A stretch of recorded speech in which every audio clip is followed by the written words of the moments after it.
In today's video, I'm going to teach you how to write SQL in Metabase. To get started, open your Metabase workspace in your browser and sign in.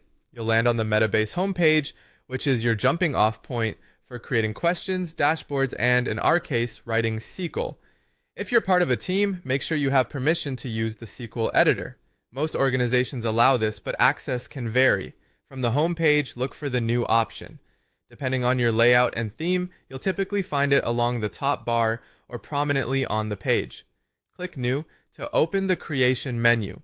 This menu gathers all the ways you can explore data. Since we want full control and the flexibility of plain SQL, we won't use the visual query builder here. In the Creation menu, choose SQL Query. This opens the Metabase SQL editor. You'll notice a clean code editor with line numbers and syntax highlighting, which helps you quickly spot keywords, functions, and potential typos.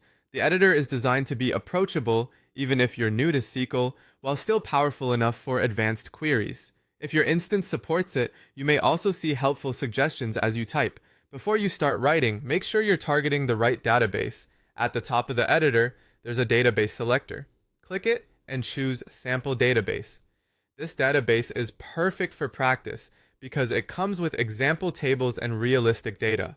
Using it keeps you from altering production data while you learn. If your organization has renamed or hidden certain data sources, choose the sample option that's available to you.